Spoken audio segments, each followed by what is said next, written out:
Hello, good morning. Our first issue is Crain India case.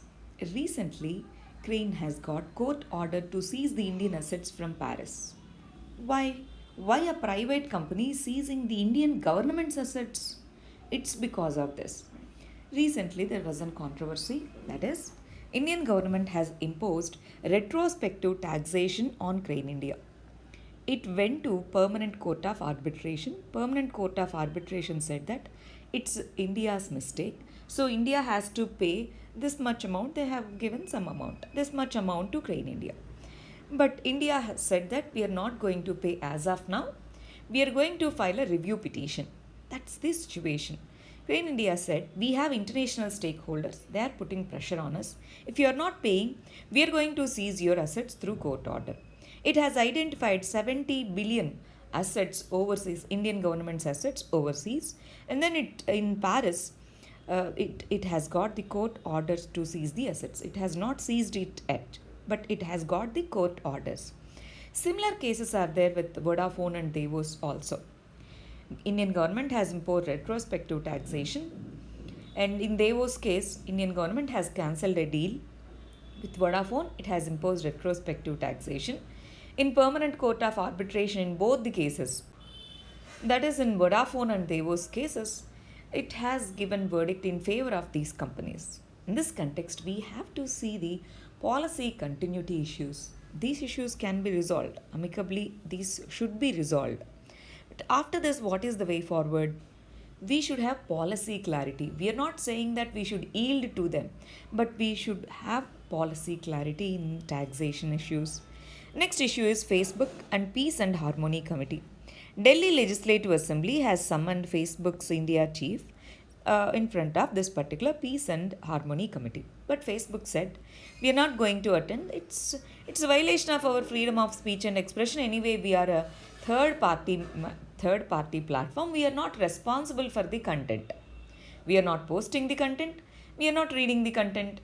We are not responsible. We are just a platform. That's the argument of Facebook. Supreme Court said that you have the mass influence capacity in this context. You cannot abdicate the responsibility. You have power. In commensuration with your power, you should have the accountability. That's the argument of Supreme Court, and it said we are not punishing you. We are just asking you. In Delhi Royd's case, Facebook and fake news spreaded in this particular platform has led to that Royd. They have called you, go and meet. If there is any business conference you are going and meeting, what is the issue in meeting them? That's the question of Supreme Court. And the larger issue over here is freedom of speech and expression and role of social media. How do we balance this? How role of social media promotes speech and expression, and it has also become a platform to spread the disinformation and fake news. How do we balance between both? That's the issue. Next issue is Indrajaal. Indrajaal is the defense system, drone defense system developed by India's company. It's an indigenous dome defense system. It is 100% indigenous, unified, distributed, wide area autonomous drone system. Recently in Jammu, we have seen drone attacks. Drones are useful for many areas, in many sectors. Drones are useful, but they are posing security challenges. As a security system, this has been developed. It covers one Indrajaal system covers approximately 1000 to 2000 square kilometers area. This is capable of identifying, assessing, deciding and acting upon 24/7 it works. It detects the incoming drones. We can get a question over here, that is, when we have radar systems, why do we need this? Because radars cannot identify the low flying objects. Drones can be flown at the very low heights. So in this context, we having such systems enhances our security preparedness. Next issue is Organization of Islamic Cooperation.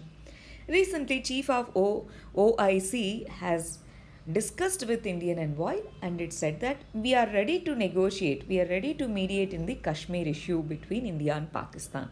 What is this OIC? Earlier it was called as Organization of Islamic Conference. Now we are calling it as Organization of Islamic Cooperation.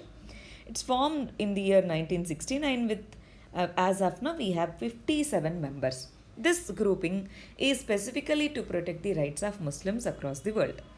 Now, recently our External Affairs Minister said that yes, we are ready, but then you should not take into the account of vested interest of Pakistan.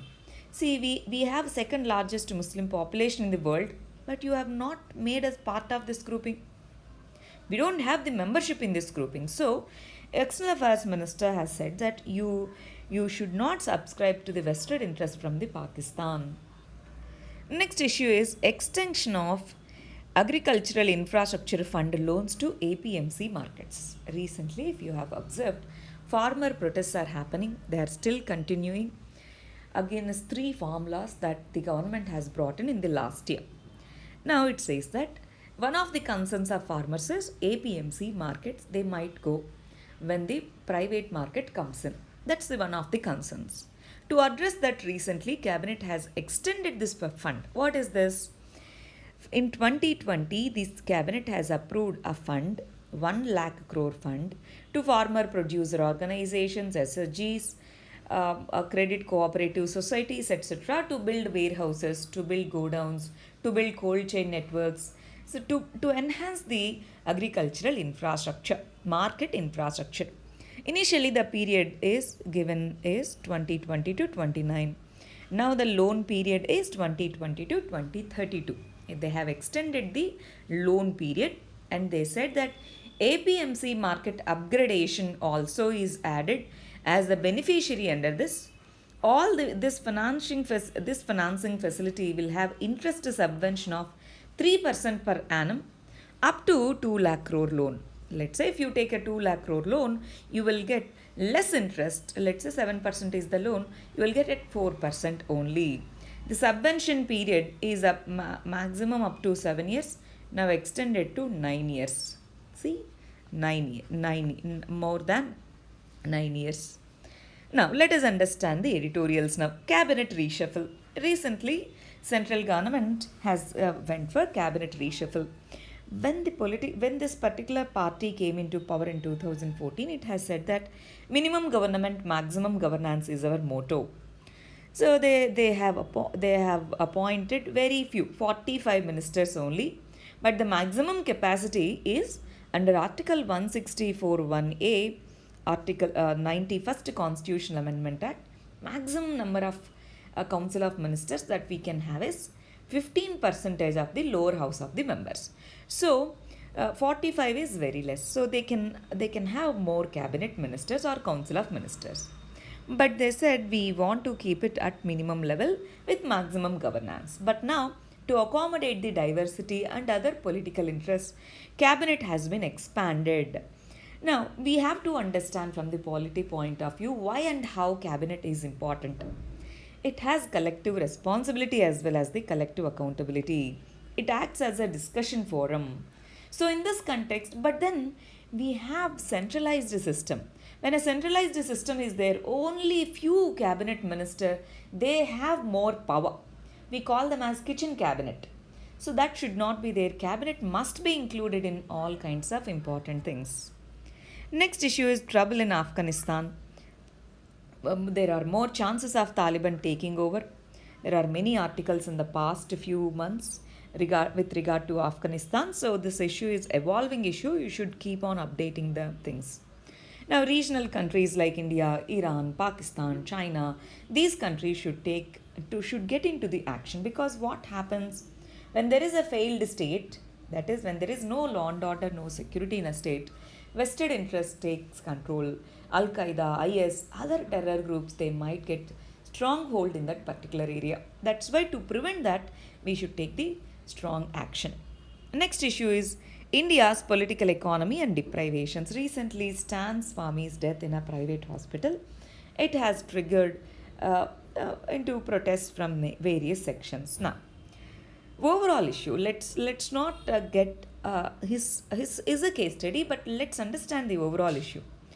Overall, rights activists are seen as anti-state entities. Basic rights of the people, for them, whoever is protesting and whoever is participating, they are seen as anti-state. Arrests are happening. But it's the responsibility of the state, that is government, to protect the basic rights of the people. And judiciary should be at the forefront. Judiciary should show the proactiveness. But in this case, if you observe the Stans Formis case and other issues, judiciary is not much proactive. Even though having medical complications, he was not granted any medical bail. So in this context, misuse of anti-terror laws, having large number of under trials, especially from disadvantaged classes, they show the deprivations and how India's political economy works.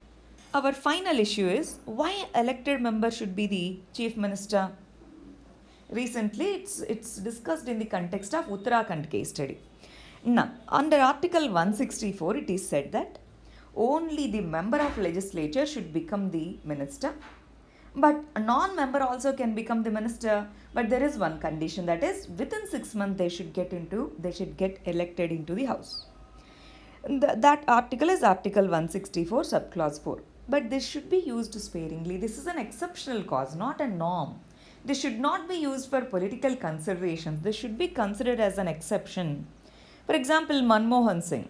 Dr. Manmohan Singh was inducted into cabinet as a finance minister during 1991 to implement the financial reforms, LPG reform. At the time, he was not a member of any of the houses, but he was appointed as a minister. After that, he was nominated to Rajya Sabha as a member.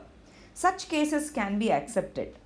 But now, using it for political considerations should not be a norm. Now, Election Commission of India should have the autonomy and trust. That enhances the trust on the democracy. In this context, Election Commission reforms is the way forward. That is, only the Chief Election Commissioner has security of tenure. Other election commissioners are not having it. Funding issues, staffing issues, there are many issues under which covers under Election Commission reforms. These should be taken forward. These are today's issues. Thank you very much. All the very best.